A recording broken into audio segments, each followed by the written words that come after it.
আসসালামু আলাইকুম প্রিয় দর্শক, অন্যমঞ্চের এই অনুষ্ঠানে আপনাদের সকলকে স্বাগত জানাচ্ছি। আজ 2026 সালের 14ই মার্চ। বাংলাদেশের রাজনীতিতে এক অদ্ভুত নীরবতা। একদিকে তারেক রহমানের নেতৃত্বে বিএনপি সরকার গঠন করেছে, সেই সরকার মসৃণ গতিতে এগিয়ে চলেছে। অন্যদিকে দেশের অন্যতম প্রাচীন রাজনৈতিক দল আওয়ামী লীগ এখন ইতিহাসের সবচেয়ে কঠিন সন্ধিক্ষণে। দলটির প্রধান শেখ হাসিনা দিল্লি থেকে বারবার নির্দেশ দিচ্ছেন, মাঠে নামুন, আন্দোলন গড়ে তুলুন, কিন্তু ঢাকার রাজপথে তার কোনো প্রতিফলন নেই। কেন কর্মীরা ফিরছেন না? কেন ভারত সরকারের দিকে তাকিয়ে আছেন দলের শীর্ষ নেতৃত্ব? আজ আমরা বিশ্লেষণ করব, আওয়ামী লীগের ভবিষ্যৎ কি সত্যিই অন্ধকারের দিকে যাচ্ছে? প্রথমে বলি নেত্রীর বার্তা বনাম মাঠের বাস্তবতা। খবর পাওয়া যাচ্ছে দিল্লি ও কলকাতায় অবস্থানরত আওয়ামী লীগের সিনিয়র নেতাদের প্রতি ক্ষুব্ধ দলের উচ্চতম নেতৃত্ব। শেখ হাসিনা স্পষ্ট বার্তা দিয়েছেন যে নেতারা দেশে ফিরে ঝুঁকি না নিলে দল পুনর্গঠন অসম্ভব। কিন্তু বাস্তবতা হলো, যারা একসময় রাজপথ কাঁপাতেন তারা এখন আইনি জটিলতা আর গ্রেপ্তারের ভয়ে আত্মগোপনে। এই আত্মগোপন থাকাটা দলের ভেতরে তিনটি পরিস্থিতির জন্ম দিচ্ছে। এক, নেতৃত্বের সংকট। সেকেন্ড ইন কমান্ড হিসেবে কাউকেই মাঠে পাওয়া যাচ্ছে না। দুই, তৃণমূল স্তরের ক্ষোভ। তৃণমূল স্তরের কর্মীরা মনে করছেন বিপদের সময় বড় নেতারা সেই যে বিদেশে চলে গেছেন, তারপর থেকে তাদের আর কোনো ভূমিকা নেই, তাদের দেখা যাচ্ছে না। তাই এখন প্রাণের ঝুঁকি নিয়ে তারা আর মাঠে নামতে এই সাধারণ স্তরের কর্মীরা, তৃণমূল স্তরের কর্মীরা আর আগ্রহী থাকছেন না, তারা আগ্রহ হারিয়ে ফেলছেন। এবং তিন, আস্থা ও ভয়। একদিকে জুলাই হত্যাকাণ্ডের বিচার প্রক্রিয়া চলমান, অন্যদিকে নতুন সরকারের অস্পষ্ট অবস্থান। সব মিলিয়ে এক চরম ভয়ের সংস্কৃতি কাজ করছে। এই প্রসঙ্গে উঠে আসছে ভারত ফ্যাক্টর। শেষ ভরসা কি শুধুই দিল্লি? আওয়ামী লীগের বর্তমান কৌশলের কেন্দ্রবিন্দুতে রয়েছে ভারত। দলের শীর্ষ পর্যায় থেকে শুরু করে তৃণমূল স্তর পর্যন্ত সবার মনে একটাই বিশ্বাস, ভারত সরকার চাপ সৃষ্টি করলে তারেক রহমান নমনীয় হবে। কিন্তু ভূ রাজনীতি কি এতই সহজ পথে চলে? যে মূল প্রশ্নগুলো উঠে আসে সেগুলো এরকম: ভারত কি সত্যি বিএনপি সরকারের ওপর নিষেধাজ্ঞা প্রত্যাহারের জন্য চাপ দেবে? চাপ দেবে কি যে আওয়ামী লীগের ওপরে নিষেধাজ্ঞা যেটা আছে সেটা তুলে নাও?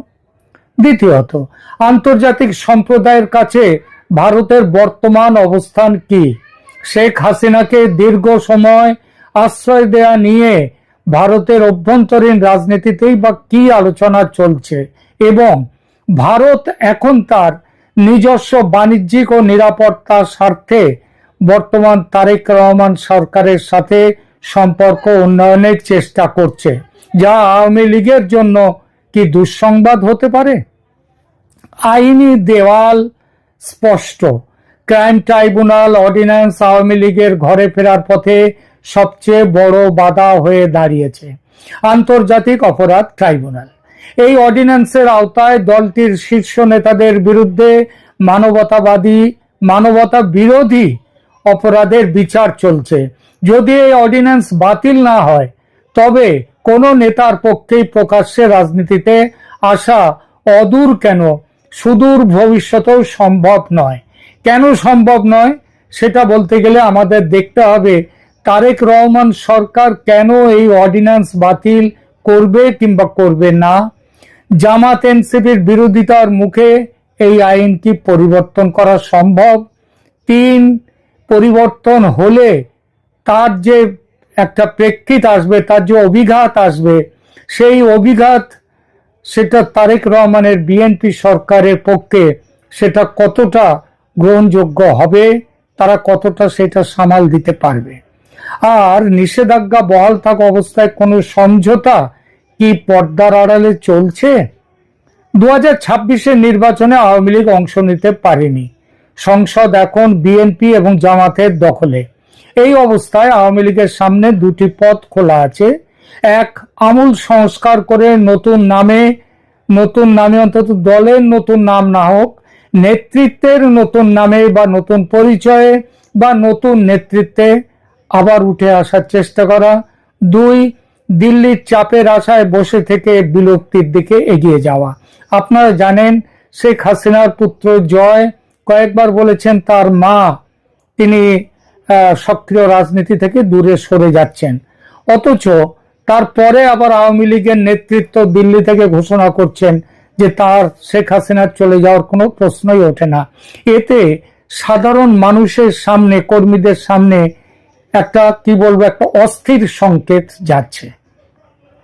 যেটাই হোক না কেন সেটাই শেখ হাসিনাকে নেতৃত্বে রেখে বা তার জায়গায় নতুন নেতৃত্ব নিয়ে যেটাই হোক না কেন সেই বিষয়ে একটা সিদ্ধান্ত কিন্তু আওয়ামী লীগ নেতৃত্বের এই মুহূর্তে নেওয়া দরকার। এটার জন্য বসে থেকে অপেক্ষা করলে দল কিন্তু আরো সংকটের দিকে এবং বিলুপ্তির দিকে এগিয়ে যাবে। দেশের মধ্যে সাধারণ আওয়ামী লীগ সমর্থকরা অধীর আগ্রহে অপেক্ষা করছে। তারা বলছে আমরা নেত্রীর দিকে তাকিয়ে আছি, আমরা নেতৃত্বের দিকে তাকিয়ে আছি, কিন্তু নেতৃত্ব তাকিয়ে আছে আবার ভারতের দিকে। এই চক্র থেকে বের হতে না পারলে আওয়ামী লীগের ভবিষ্যৎ কিন্তু আদৌ সেই ভবিষ্যতে আলো নেই, অন্ধকার। একটি রাজনৈতিক দলের প্রাণ হলো তার কর্মীরা। যখন কর্মীরা ঝুঁকি নিতে ভয় পায় আর নেতৃত্ব বিদেশের মাটির ওপর, বিদেশের ওপর নির্ভরশীল হয়ে পড়ে, তখন সেই দলের পুনরুত্থান সম্ভব নয়। আওয়ামী লীগ কি পারবে তাদের শীর্ষ রাজনৈতিক, তাদের দীর্ঘ রাজনীতির যে ইতিহাস, সেই ইতিহাসকে পুনরুদ্ধার করতে? নাকি আমরা একটি বড় দলের চিরস্থায়ী পতন দেখছি? যে দল বাংলাদেশের জন্ম দিয়েছে, যে দল বাংলাদেশকে পাকিস্তানের বুক থেকে ছিনিয়ে নিয়ে এসে একটি নতুন রাষ্ট্র ব্যবস্থা তৈরি করেছে। আপনার মতামত কমেন্টে জানান। আজকের বিশ্লেষণ ভালো লাগলে শেয়ার করুন এবং সাবস্ক্রাইব করে আমাদের পাশে থাকুন। রাখছি, ধন্যবাদ।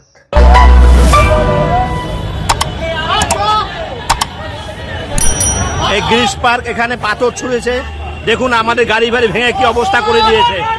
এই গ্রিস পার্ক পুলিশ সব লুকিয়েছে, পুলিশ সব হয়তো লুকিয়েছে। দেখুন, এই দেখুন কি অবস্থা, দেখে নিন আপনারা কি অবস্থা আমাদের।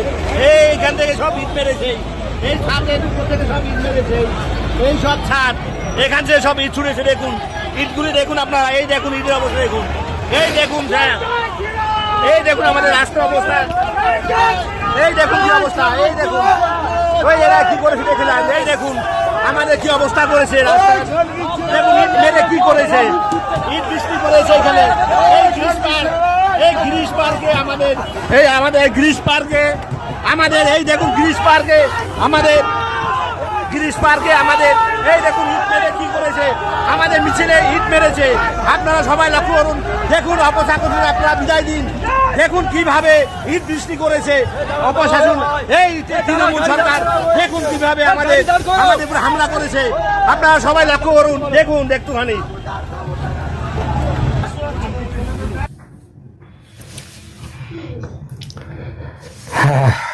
দেখছেন আজকে কলকাতায় ব্রিগেড প্যারেড গ্রাউন্ডে প্রধানমন্ত্রী নরেন্দ্র মোদীর জনসভা ছিল। সেই জনসভায় যাওয়ার পথে যখন বাইরে থেকে বাসে করে, বিভিন্ন জায়গা থেকে যখন বাসে করে বিজেপির সমর্থকরা আসছিলেন জনসভায়, সেই সময় কলকাতার গিরিশ পার্ক এলাকায় আমাদের তৃণমূলের মন্ত্রী শশী পাঁজার বাড়ির কাছাকাছি, এবং যেটা শুনলেন যে এটা বলছেন যে শশী পাঁজার এবং আশপাশের বাড়ির ওপর থেকে, ছাদের ওপর থেকে ইট পাথর ইত্যাদি ছুঁড়ে সেখানে ভেঙে দেয়া হয়েছে বেশ কিছু বাস। সেটা তো আপনারা দেখলেন।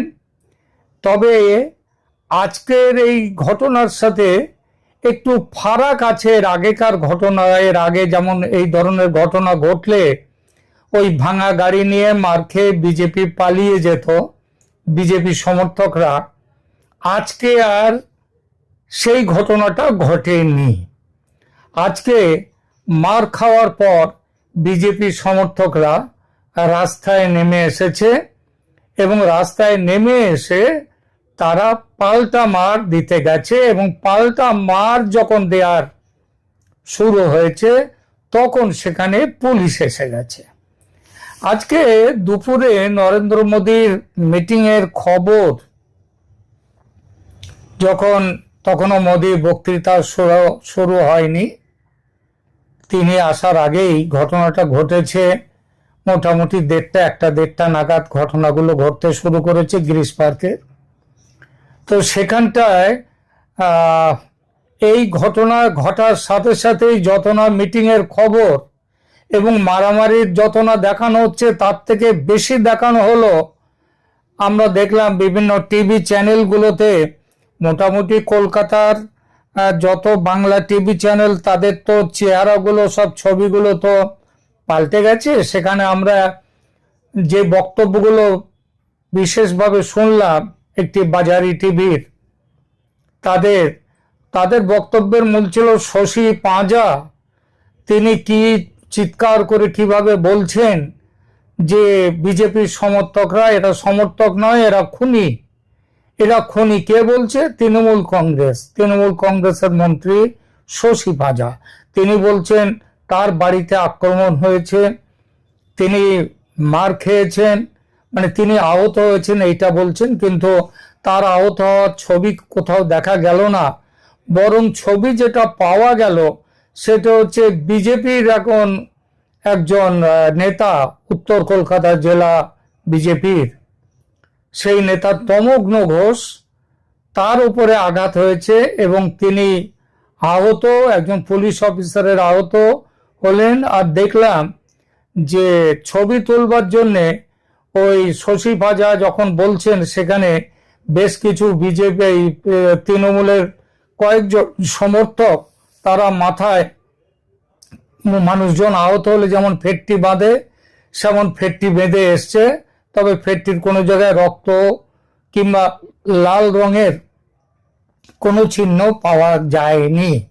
এই ঘটনাটাকে কলকাতার বেশিরভাগ টিভি চ্যানেল, তারা অনুপ্রাণিত টিভি চ্যানেল, কারণ তারা আবার এই সমস্ত জিনিসগুলো প্রচার না করলে বিজ্ঞাপন পাবে না, খাবার বন্ধ হয়ে যাবে। সুতরাং তারা এই ঘটনাটাকে তৃণমূলের আক্রমণ নয়, বিজেপির পাল্টা হামলায় শশী পাঁজা মন্ত্রী, তৃণমূলের কর্মীরা আহত হয়েছেন, এই ঘটনাটা তারা দেখাচ্ছে এবং তারা বলছে। যদিও যে ভারতের অন্য যে মেইন স্ট্রিম মিডিয়া, তারা কিন্তু খবরটা একতরফাভাবে বিজেপির ওপরে দেয়নি। যেমন ধরুন এনডিটিভি, তারা এখানে হেডলাইন দিচ্ছে, আমি হেডলাইনটাও একটু দেখিয়ে দিচ্ছি, আপনাদের যে স্ক্রিনে দেখিয়ে দিচ্ছি। দেখুন, এনডিটিভি লিখছে BJP Trinamool workers clash in কলকাতায় ahead of PM Modi's visit, PM Modi's meeting. আচ্ছা, এটা বলছে এনডিটিভি। এখানে দ্য প্রিন্ট বলছে clashes erupt between TMC BJP workers in Kolkata। তারপর হিন্দুস্তান টাইমস বলছে TMC BJP workers clash in North Kolkata ahead of PM Modi's rally। মানে তারা একটা কি বলবো, তারা যে একটা নিরপেক্ষতা রেখে, যেহেতু পুলিশ এখনো অবধি বলেনি যে কারা আগে হামলা করেছে, এটা কিন্তু পুলিশ এখনো বলেনি, সেই জন্য তারাও বলেছে যে হামলা হয়েছে, এবং হামলা হয়েছে বিজেপি এবং তৃণমূল কংগ্রেসের সমর্থকদের মধ্যে।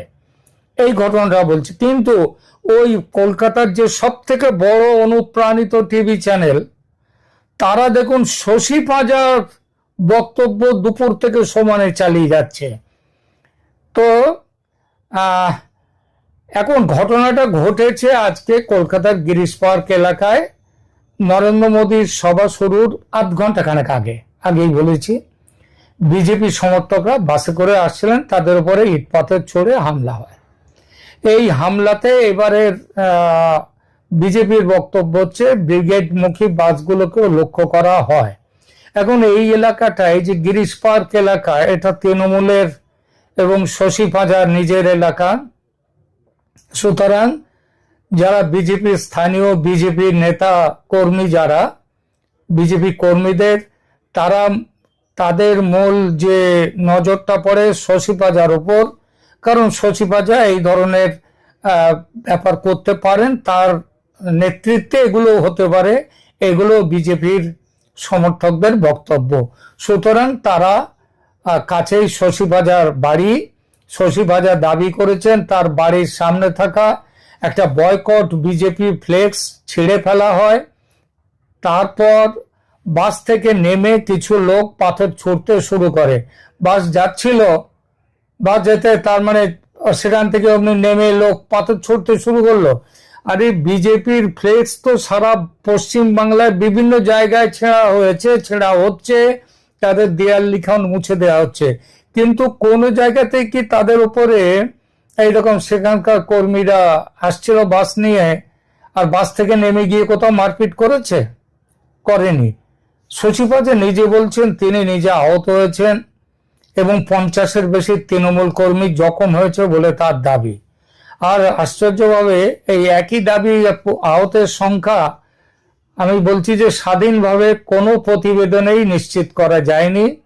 তাই এটিকে, এই যে শশী পাঁজার দাবিকে তার পক্ষের দাবি হিসেবে দেখা উচিত। কিন্তু আসল কথাটা হচ্ছে যে আমি আগেই বলেছি, বিজেপির যে তমগ্ন ঘোষ, বিজেপির উত্তর কলকাতা জেলার যিনি সভাপতি, তিনি আহত হয়েছেন। বউবাজার থানার ওসি বাপ্পাদিত্য নস্কর, তিনিও পরিস্থিতি সামলাতে গিয়ে চোট পেয়েছেন। এলাকায় তারপরে বড় পুলিশ বাহিনী, অতিরিক্ত ফোর্স মোতায়েন করা হয়। কোথাও কোথাও র্যাপিড অ্যাকশন ফোর্সও নামানো হয়েছে এবং এখন বলা হচ্ছে পুলিশের দ্বারা যে পরিস্থিতি নিয়ন্ত্রণে। এখন যা বোঝা যাচ্ছে, এই মুহূর্তে সবচেয়ে নির্ভরযোগ্য সারসংক্ষেপ হলো গিরিশ পার্কে বিজেপির বাসের ওপরে আঘাত করেছে, ভাঙচুর করেছে, বিজেপি সমর্থকদের ওপরে আক্রমণ করেছে, ইট পাথর ছুঁড়েছে এবং এইটাই এর প্রতিক্রিয়াতে পাল্টা এই জিনিসটা হয়েছে। সুতরাং দুই পক্ষ অপরকে দোষ দিলেও এই যে অনুপ্রাণিত পুলিশ এবং যেটাকে বলা হচ্ছে, অনেকেই বলেন আজকাল চটি চাটা পুলিশ, তারা কিন্তু এবার আমার যা মনে হয় আজকে ব্রিগেডের যে বিরাট জনসমাগম, সেটা দেখার পর তাদের কিন্তু ভোল পাল্টানো শুরু করে দেবে। কারণ প্রভু পাল্টে যাচ্ছে।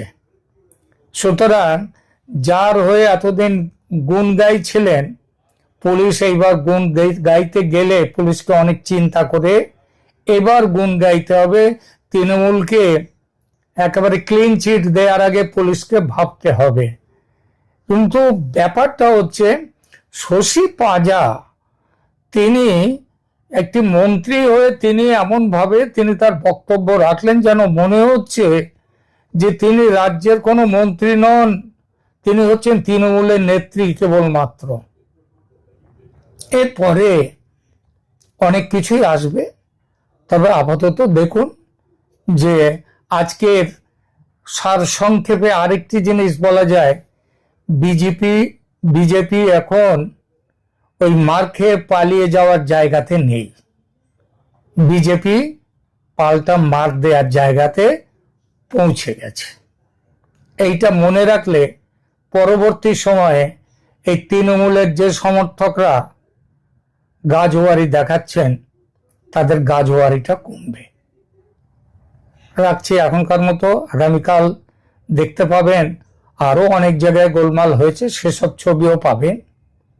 কারণ লোক আটকে রাখবার জন্য, যাতে লোক না যেতে পারে, পৌঁছতে পারে, সেই চেষ্টা তো তৃণমূলের তরফ থেকে আজকে নানাভাবে করা হয়েছে। আর সেটা করা হয়ে থাকে, স্বাভাবিকভাবে করা হয়ে থাকে, তৃণমূল সব সময় করে। কিন্তু আজকের পর আবার এই সমস্তগুলো করতে গেলে তৃণমূলকে ভেবে চিন্তে করতে হবে।